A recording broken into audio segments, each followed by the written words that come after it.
We should take a break. 3 months to experience life on our own. My fiancé said 4 months before our wedding.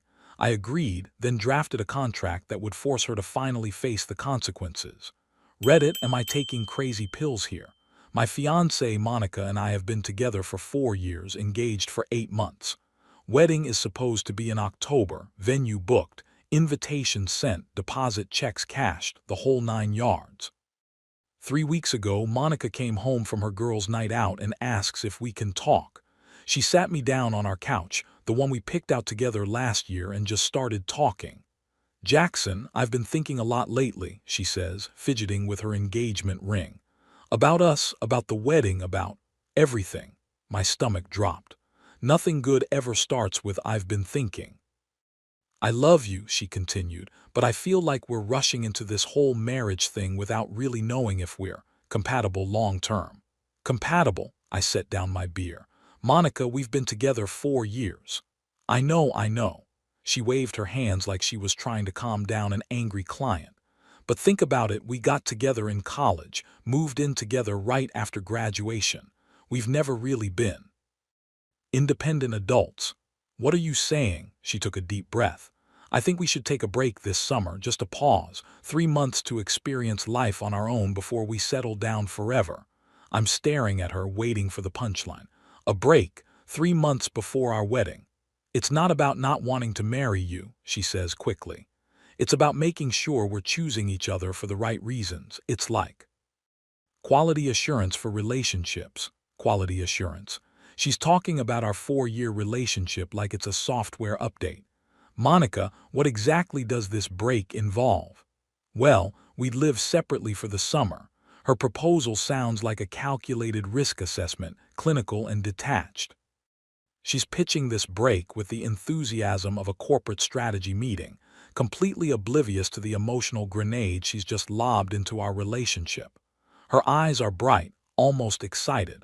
Her hands move expressively, as if she's mapping out some grand adventure. No contact except for emergencies, she continues, leaning forward, and we'd be free to explore. Date other people, see what else is out there. I was sitting there watching the woman I love basically tell me she wanted to explore other options guilt-free. Something cracked inside me and my lawyer brain kicked in. She was going on about how everyone does this now, and we need to be sure. And what if we have regrets? The whole time I was thinking about the $30K we've already dropped, the shared apartment lease, our joint savings account. Here's the thing, Monica works in marketing, makes decent money, but I'm carrying most of our financial load. Our apartment, my name, my deposit, my credit check, wedding expenses. 70% me because I make more and I wanted this dream wedding for her. Joint account. I put in 3 times what she does, not because she asked, but because I wanted to build a life together. For a second during her speech, she looked genuinely terrified about losing me. But then this look crossed her face, like she was fighting between what she wanted and what she thought she should want. Classic Monica. She always knew exactly what to say to make me doubt myself. So she finished her little speech about needing space to grow and making sure we're right for each other. And I just nodded. Told her I understood, that we should probably make this official with some ground rules. She lit up like Christmas morning, started talking about how mature we're being, how this proves we're meant to be together. Meanwhile, I'm already thinking about contract terms. See, here's what Monica didn't consider. I spend my days writing agreements that protect my clients from people who want to have their cake and eat it too. And that's exactly what this was. I told her we should draft something formal, just to keep things clean and make sure we're both protected.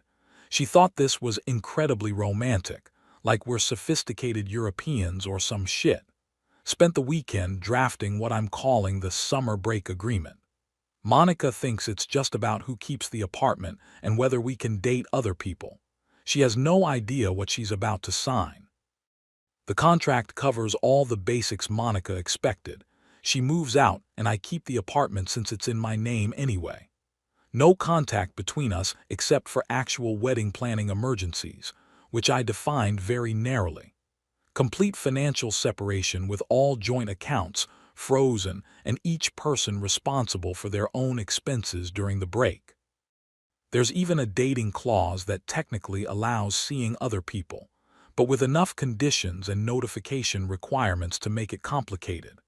But buried in the middle of all that standard separation language is my insurance policy, a financial responsibility clause for wedding disruption. If either party terminates the break early, they're acknowledging that their request for separation was premature and caused unnecessary complications to our wedding planning. In that case, they become responsible for 1. All non-refundable wedding deposits and vendor fees already paid by the other party, and 2. Any additional costs incurred due to wedding changes or cancellations. I buried this in Section 7, subsection C, written in the kind of legal language Monica's marketing brain skips right over. To her, it probably reads like standard legal boilerplate. Monica signed it yesterday without reading past page 2. She was too excited about her hot girl summer to bother with the fine print. She's moving out this weekend. I'm changing the locks on Sunday. Part of me can't believe this is happening. 4 years together and she's willing to risk it all for what? Some fantasy about wild nights and finding herself.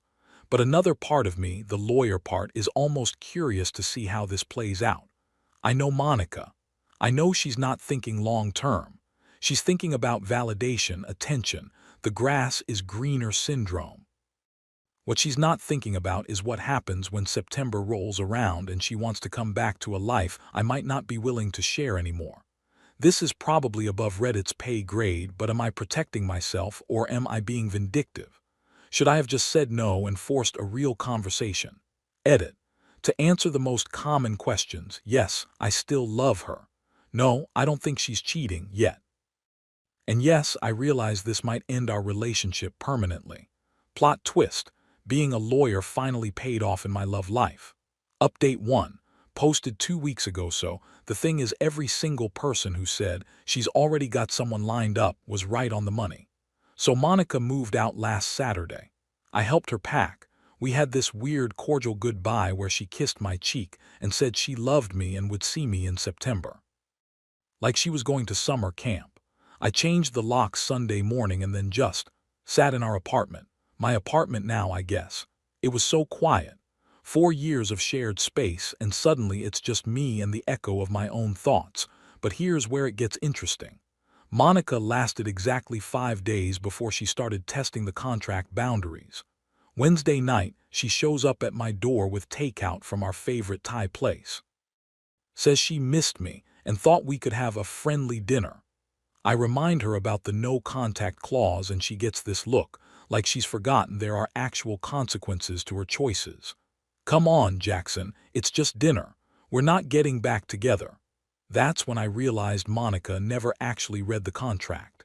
She thought it was just about living arrangements and dating permissions. She had no idea about the financial implications. I didn't let her in, told her to review Section 4, subsection A regarding contact restrictions. She left the food on my doorstep and drove off. Thursday, I get a text. Can we talk about the wedding planning? The venue needs final headcount. Technically a planning emergency, so I called her back. 30 seconds into the conversation, she's crying about how hard this is and how much she misses our life together. I ended the call and documented it as a boundary violation attempt. Friday, she posted Instagram stories of her out with her single girlfriends, dancing, drinks, the whole show. But here's what's telling. She's still wearing our engagement ring in every photo. Saturday night, unknown number calls me at 11 p.m. It's Monica, drunk, calling from her friend Sarah's phone. She's sobbing about making a mistake and wanting to come home. I don't know what I was thinking, Jackson. This isn't what I wanted. Can I come over, please? Here's the thing, my heart broke listening to her cry. 4 years of loving someone doesn't just disappear because they sign a contract. But my brain knew exactly what this was. Buyer's remorse after 1 week of consequences. I told her to read the contract, specifically Section 7. If she wanted to end the break early, she needed to understand what that meant. She hung up. Sunday morning, she texts, I read it, all of it. We need to talk. Coffee shop meeting. Neutral ground. That's when Monica realized what she'd actually committed to. If she wanted to end the break early, essentially admitting her summer break was a mistake, she'd be taking financial responsibility for all the wedding chaos she'd created. Every deposit I'd paid, every vendor fee, every rebooking cost if we had to change dates. $68,000. She'd asked for this separation, and if she couldn't see it through, she'd own the financial consequences of that decision. "You tricked me," she said. "I protected myself," I replied. "You wanted to pause our relationship but keep all the security it provided. You wanted to explore other options while I held our life together, including a $68K wedding. The contract just makes it clear that if you change your mind about needing space, you handle the financial mess that decision created.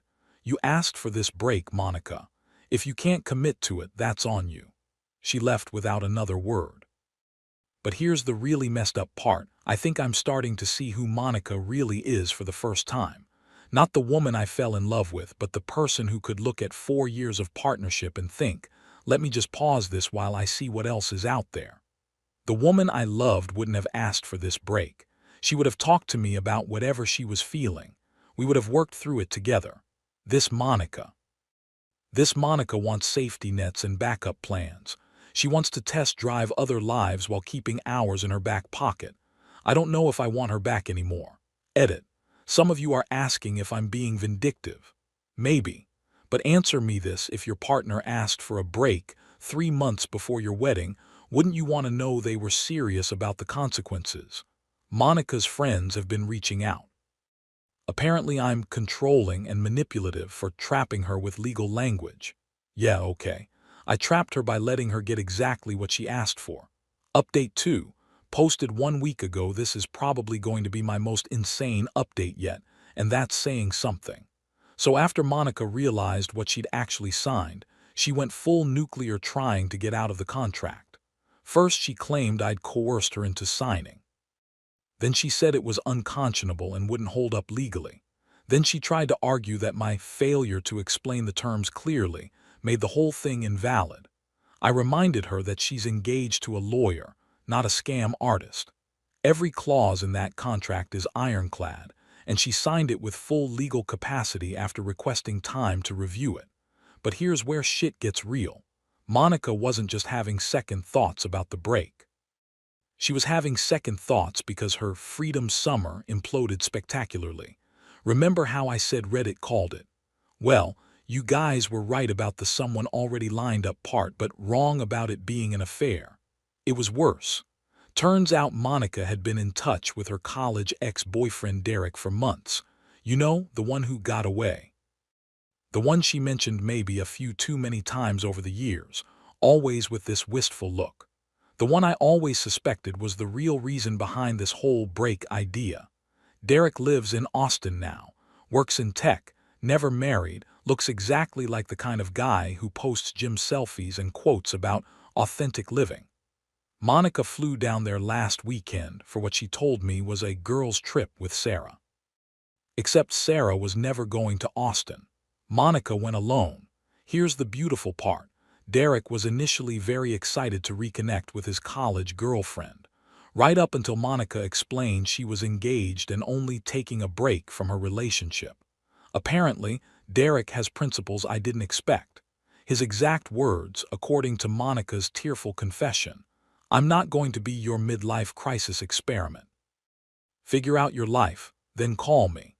Dude basically told her he wasn't interested in being her backup plan while she kept me on ice. The audacity of this woman continues to astound me. She thought she could just waltz back into his life and pick up where they left off. Monica came back from Austin devastated. Not because she missed me, but because her fantasy backup plan rejected her. The whole romantic reunion she'd built up in her head. Dead on arrival. So Sunday night she shows up at my apartment again, but this time she's not crying or apologetic. She's angry and desperate. "I want to end this break early," she announced, like she was canceling a gym membership. I reminded her about Section 7 and the financial responsibility clause. "Fine," she said. "I'll pay it. I just want us to go back to normal." Here's what Monica didn't understand. The financial clause wasn't about buying her way back into the relationship. It was about taking responsibility for the disruption she'd caused. Even if she paid every penny of those wedding costs, that didn't automatically restore our engagement. It just meant she was finally owning the consequences of asking for a break 3 months before our wedding. When I explained this, she completely lost it. "You planned this. You wanted me to fail." Maybe I did. Maybe part of me knew that someone who could ask for a break 3 months before our wedding while secretly fantasizing about her ex wasn't ready to be a wife. Maybe I wanted to see if she'd choose our life together or chase some college fantasy. She chose the fantasy. And when the fantasy didn't want her back, she tried to return me like a dress that didn't fit. The conversation ended with Monica screaming that I was psychopathic and that she was calling a lawyer. I told her she was welcome to try, but that any attorney worth their retainer would tell her the contract was solid. She left, and I haven't heard from her since. But yesterday, Monica's mom called me. "Mrs. Larson and I have always had a good relationship. She's the one who taught me to make Monica's favorite dumplings." Apparently, Monica told her family that I'm holding her hostage with the contract and forcing her to choose between love and bankruptcy. I explained the real situation to Mrs. Larson. The break request, the contract terms, the Austin trip with Derek, all of it. When I finished, there was a long pause. "Jackson," she said, "I raised Monica to be strong and independent, but I didn't raise her to be cruel. What she asked of you. That wasn't fair, and the way she's handling the consequences isn't the woman I thought I raised." Then she said something that hit me like a truck. "Maybe you two aren't ready for marriage, but not because you're incompatible, because Monica isn't ready to be a partner." Mrs. Larson asked if I thought we could work through this, go to counseling, rebuild trust. I told her honestly, I don't know if I want to try. The Monica I fell in love with would never have secretly planned to reconnect with her ex while asking me for a break. We would have worked through her doubts together. This Monica wanted to hedge her bets, keep me secure while testing if Derek still wanted her. When he didn't, she expected to just slide back into our life like nothing happened. I don't think I can marry someone who views our relationship as Plan B. Edit. Monica's friend Sarah has been deeming me nonstop. Apparently I'm ruining Monica's life and need to be a man and forgive her. Yeah, no, being a man means having standards and self-respect.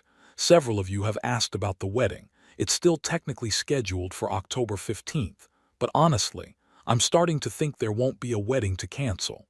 Derek actually reached out to me through LinkedIn yesterday. Stand-up guy. We're grabbing drinks next week to compare notes about Monica's manipulation tactics. Final update. Posted 3 days ago. Reddit. This is it. The final chapter of the most expensive summer of my life. September 1st came and went. The contract officially expired, meaning Monica was free to contact me without triggering the financial responsibility clause.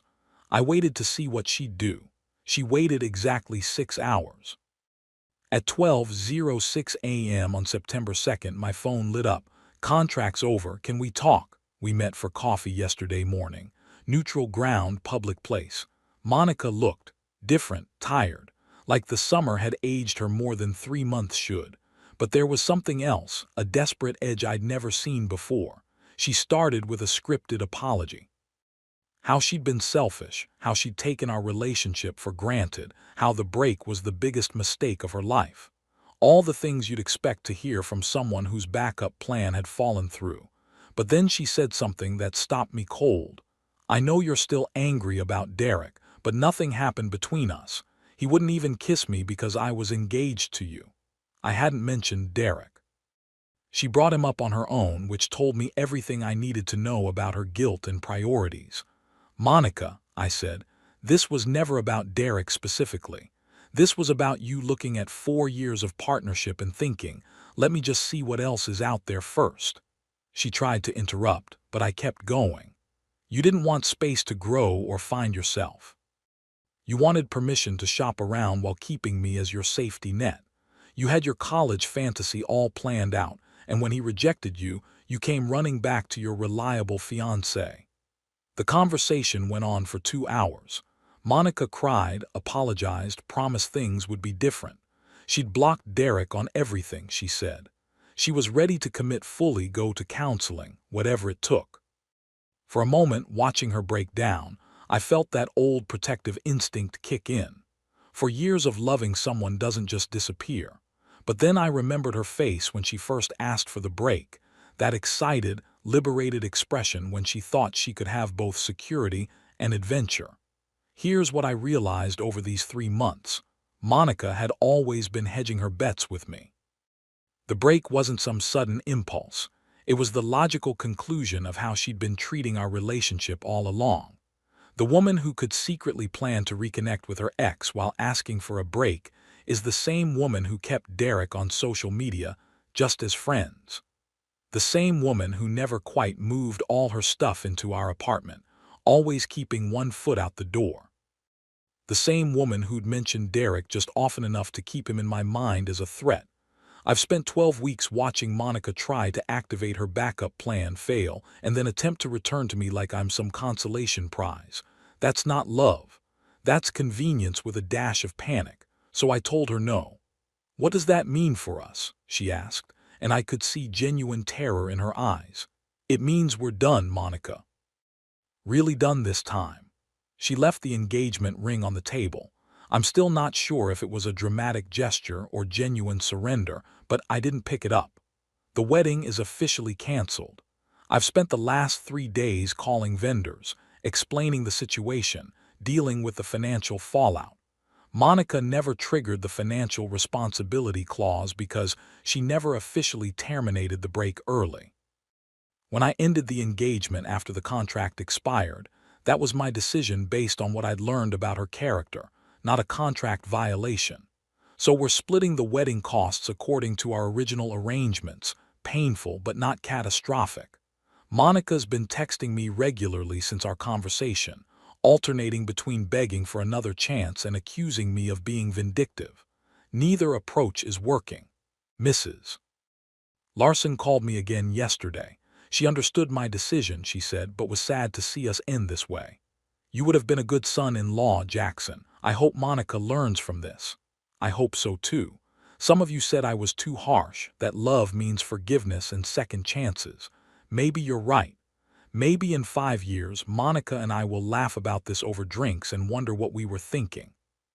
But right now, today, I know I made the right choice. I protected myself from someone who was willing to gamble our entire future on a college fantasy. The contract did exactly what I designed it to do. It showed me who Monica really was when faced with real consequences. I'm 31 years old, I have a good career, and I know what I bring to a relationship. I'm not going to settle for someone who sees me as Plan B while she chases Plan A. The summer break is over, but so is everything else. And honestly, I feel free for the first time in months. Edit. For those asking about Derek, we did grab drinks. Solid guy who dodged a bullet. Monica apparently spent their entire Austin conversation talking about our relationship and how confused she was. He noped out fast.